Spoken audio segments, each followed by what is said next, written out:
yang seingat saya. Kemudian kalau yang di unit rawat jalan dan rawat inapnya itu, di rawat jalan pastinya pelayanan farmasi seperti biasa, mulai dari pelayanan poli, kemudian ruangan, kemudian dari UGD seperti itu, dan juga dari ruang operasi.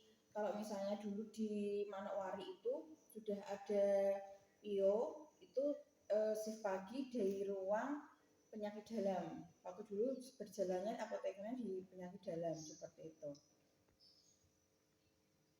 Seperti itu Ibu garis besarnya.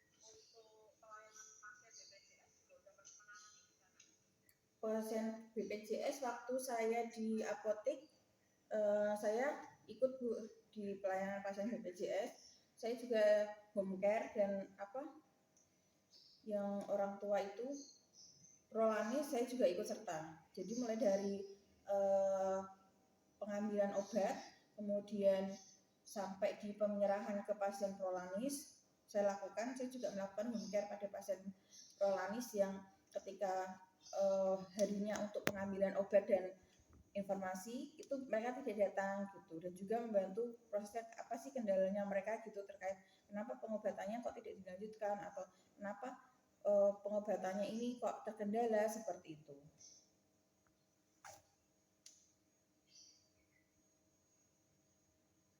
Begitu Ibu.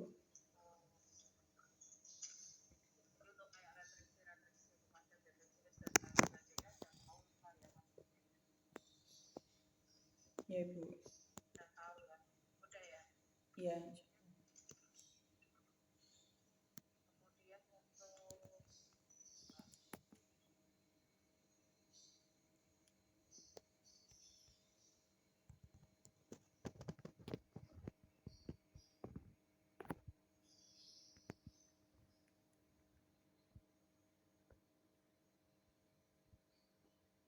Halo.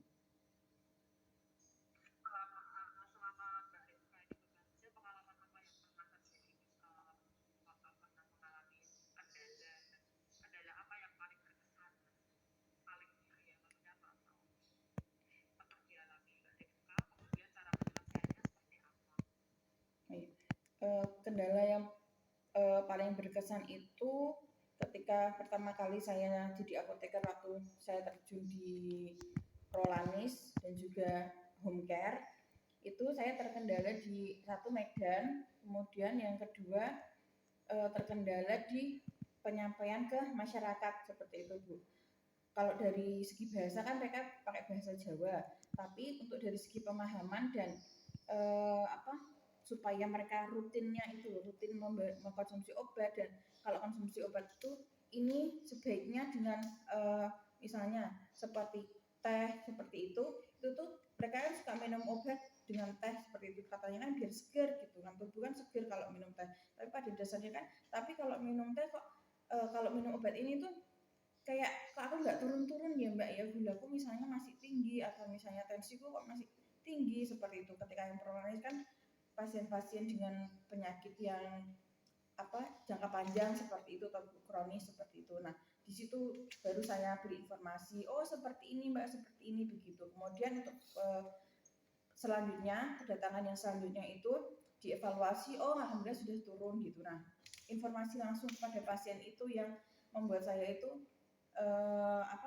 membuat bahwa fungsinya itu kerasa sekali gitu loh, ketika masyarakat diberi informasi yang benar oleh seorang apoteker dengan tanpa informasi dan hanya penyerahan obat, ibu ini 3 kali sehari, ibu ini 2 kali sehari, tanpa diberitahu informasi kapannya, terus habis itu sebaiknya dikonsumsinya itu jangka berapa lama dari mungkin makanan atau minuman tertentu, kemudian apakah dia ada riwayat yang lainnya, kemudian apakah dia di tempat yang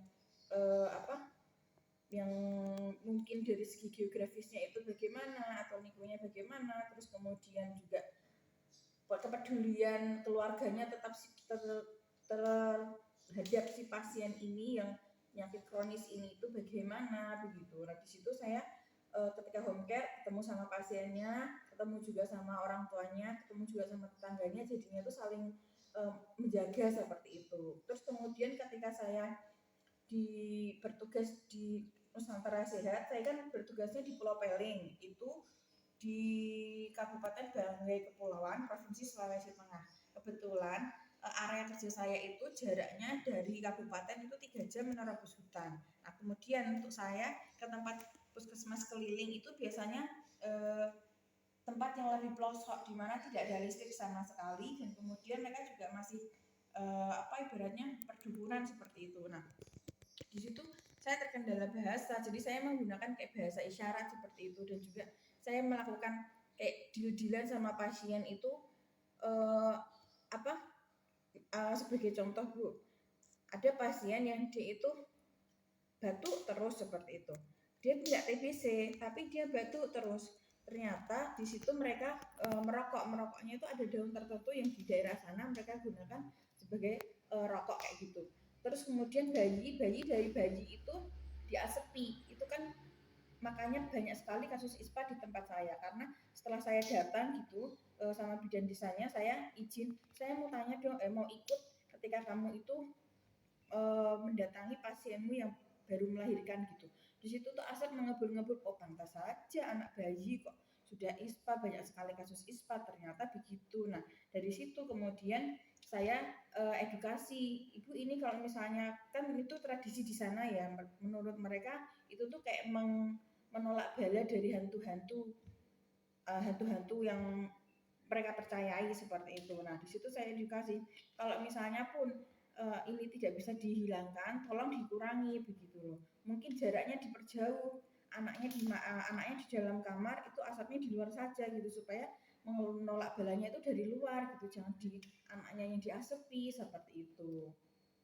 Kemudian terkait itu sih, kalau misalnya kalau di tempat saya itu kan obatnya dari dinas kesehatan ke puskesmas itu droppingnya mungkin 6 bulan sekali atau mungkin 1 tahun sekali, apalagi ketika COVID kemarin itu. Nah, untuk mengantisipasinya kan saya datang ke kota, dari tempat saya ke kota yang menempuh jarak 3 jam itu ya agak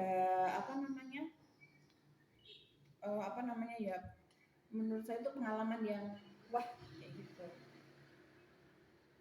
seperti itu Bu.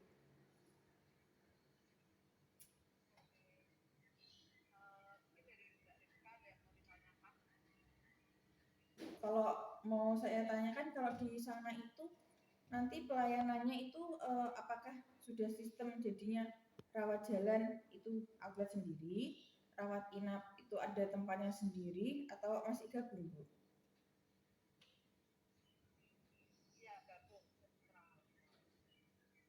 Oh, kalau sentral begitu.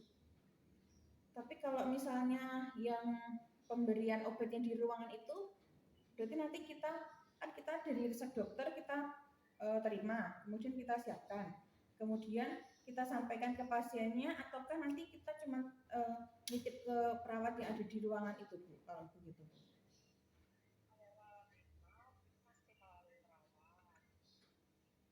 Oh, masih melalui bagaimana Ibu? Oh,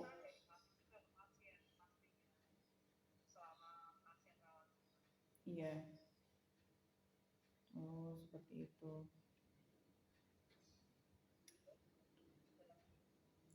Hmm, apa ya Bu? Mungkin itu dulu.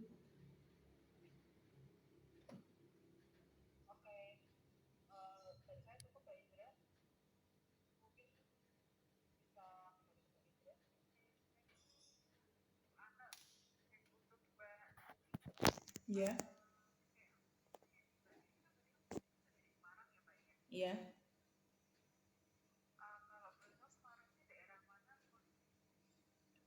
Saya sekarang domisilinya di Pelamongan Indah, Semarang Timur. Iya.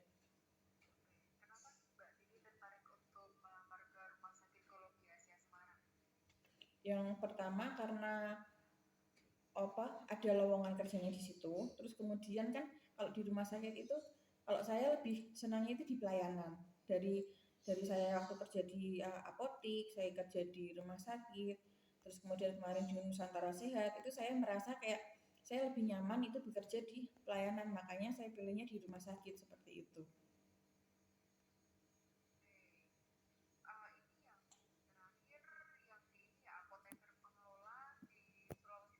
Iya, iya,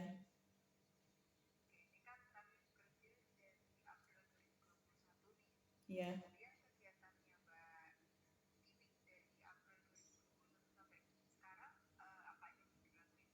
Oh, kalau saya sementara ini masih jadi ibu rumah tangga saja karena waktu pulang dari tugas kemarin itu kan saya sempat program hamil. Nah, terus kemudian saya sempat bermasalah begitu. Jadinya kata suami ya udah jangan bekerja dulu aja gitu. Nanti tunggu kalau misalnya sudah lahir, kalau misalnya sudah fit baru silahkan kalau mau menyalurkan keinginan kamu untuk melakukan pelayanan kayak gitu.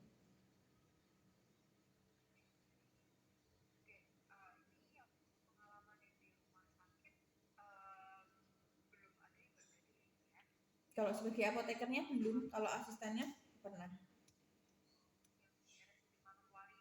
Iya.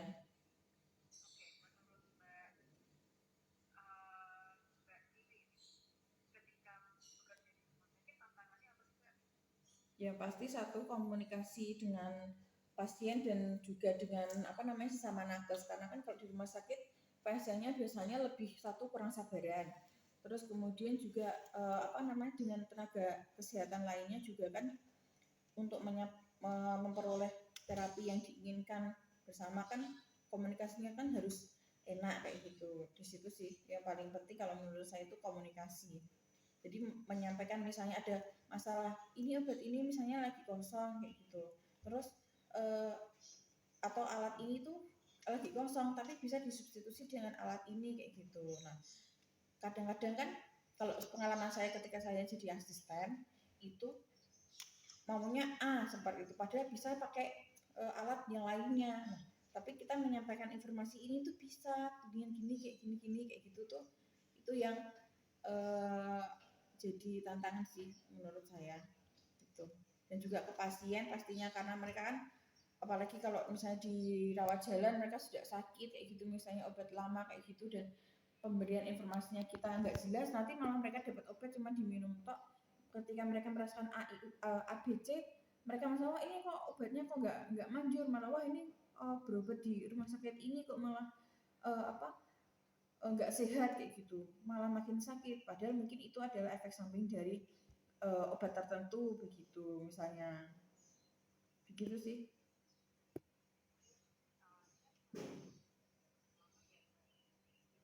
ya.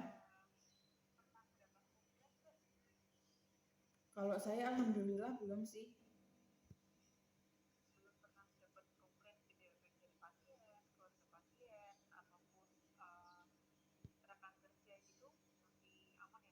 Ya belum pernah alhamdulillah.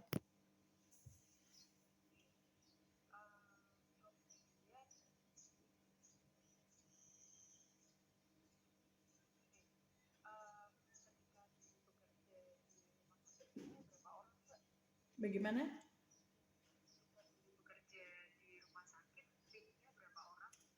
timnya kalau pagi itu ada 5 orang kalau siang itu 2 orang kalau malam itu 1 orang gitu.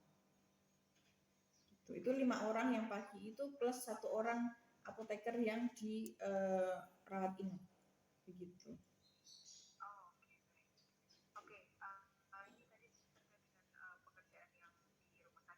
Iya. Iya.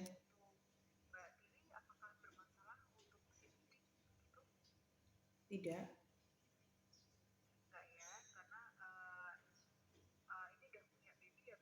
Iya. Iya.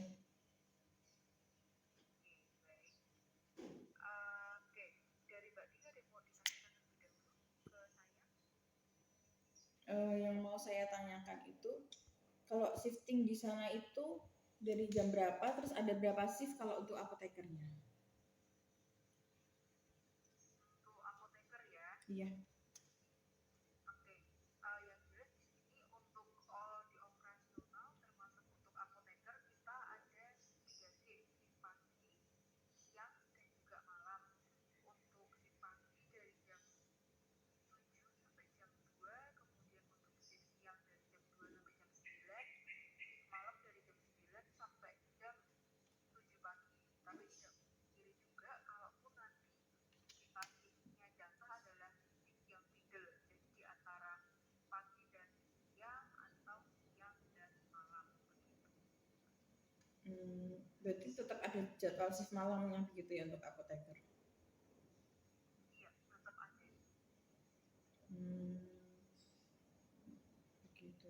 Kalau misalnya hari libur apoteker tetap standby atau bagaimana ya? Pokoknya tetap mengikuti shift yang Oh, sudah ada berarti itu. sistemnya tetap pokoknya shift itu gitu ya. Hmm, kalau di sana sistem kontraknya berapa lama? Untuk nanti yang posisi yang nanti ditempati oleh Mbak Tini, nanti kita akan ada probation terlebih dahulu selama 3 bulan. Iya. Baru setelah itu kita nanti akan evaluasi apakah kinerjanya sesuai dengan yang kita harapkan atau tidak. Kalau memang kinerjanya sesuai dengan yang kita harapkan, maka kita akan langsung angkat menjadi karyawan tetap. Tapi kalau kinerjanya belum sesuai dengan yang kita harapkan, Iya. kerja sama kita hanya sampai di 3 bulan itu aja begitu. Oh, berarti kalau misalnya sudah jadi pegawai tetap itu maksudnya gini, berarti tidak ada sistem ijazah di apa namanya? Enggak, kita di sini enggak ada ijazah kita Oh sendiri, ya. kecuali kalau memang karyawan tersebut ada hal-hal tertentu kayak misal sekolah dibayarin oleh perusahaan atau training tertentu yang dibayarin oleh perusahaan, nah itu kita baru nanti akan ada negosiasi lagi mengenai ijazah begitu. Kalau misalnya ada itu jatah tersendiri untuk apa namanya kayak mengikuti seminar. Kalau sekarang kan mungkin seminarnya pakai online gitu ya, banyak juga yang gratis. Tapi ketika nanti sudah mungkin berakhir pandemi, mungkin kan ada kemungkinan besar offline. Nah, itu apakah ada dana kayak pengembangan skillnya apoteker untuk mengikuti seminar tersebut, ataukah tidak ada? Itu urusan pribadi seperti itu. Oke, untuk bisa dibilang kayak kita training begitu ya, training untuk Ya. apoteker atau sekolah lagi untuk apoteker begitu ya, yang formal ataupun informal. Iya. Yang jelas kita pasti budgetkan per tahunnya setiap departemen untuk departemen mengikuti training ABC begitu, dan Iya. nanti ketika memang karyawan tersebut bersedia dan sudah komit, ya kita akan tawarkan terlebih dahulu, dan kalau memang ada budgetnya ya nanti akan dibiayai oleh perusahaan. Tapi ketika ada kontrak ikatan dinas yang harus dijalani karena ikut training yang dibayar oleh perusahaan tersebut, maka karena tersebut ya harus dijalankan komitmennya begitu. Yang jelas kita di sini kasih kesempatan untuk setiap karyawan mengembangkan diri, salah satunya adalah dengan pendidikan formal ataupun informal begitu. Oh iya, iya. Jadi nggak mesti semua biaya pribadi, bisa aja dari perusahaan nanti menawarkan kepada individu-individu yang memang komit untuk selanjutnya begitu. Baiklah. Kemudian boleh tanya lagi, kalau apa namanya pengurusan ketika misalnya kita sudah terima, kita kan Dari tiap-tiap individu begitu, jadi tidak tersentralisasi oleh manajemen, tapi dari individu yang bersangkutan yang nanti melakukan pengurusan sendiri. oh, gitu. Untuk biayanya juga masing-masing ya. Ya betul. Oh, gitu. Kalau dari misalnya dari diterima berapa, ada diberi jangka waktu berapa lama kayak gitu enggak, untuk supaya si apoteker ini itu sudah harus mempunyai SIPA gitu. Yang jelas ketika masa probation tersebut kita kasih waktu untuk apoteker tersebut melakukan pengurusan internal. Jadi selama 3 bulan SIPA tersebut sudah harus aktif. Oh gitu. Iya, iya. Ada lagi yang mau ditanyakan? Oh, mau tanya lagi terkait apa absensi. kalau misalnya terjadi keterlambatan, mohon maaf, itu absensinya nanti pakai fingerprint atau manual ya? Kita ada dua hal Mbak untuk absensi, ada yang manual dengan fingerprint tersebut, ada yang dengan sistem. Mm-mm. Nanti apabila ada hal yang terkait force mayor atau hal-hal yang tidak dikehendaki itu Mm-mm. kita nanti akan ajarkan ketika hari pertama masuk penggunaan sistem hybrid. Oh, kalau misalnya terlambat kayak itu ada sistem potongan kayak gitu enggak? Ada. Kalau boleh tahu bagaimana itu? Berapa menit, berapa atau bagaimana? Oke, nanti mengenai hal-hal tersebut kita akan bicarakan kalau memang sudah sampai di tahap operasi. Oh, baiklah, baiklah. Iya. Kalau boleh tahu nih, Bu Tivi usianya di berapa tahun ya, Bu ya? 30 tahun tahun ini.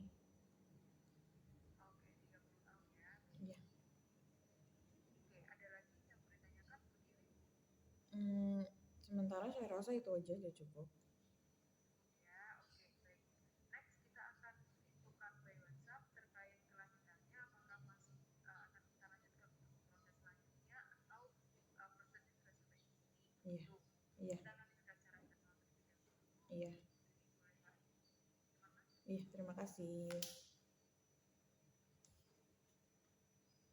Gimana?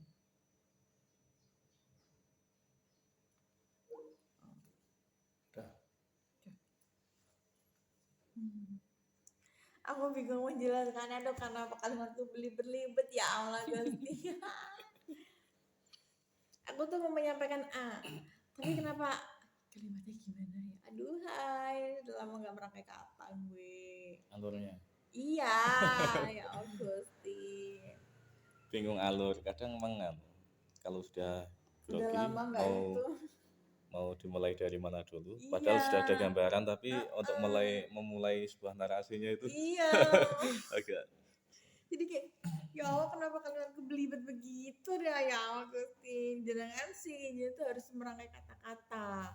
Kurang jadi merangkai kata-kata gitu loh.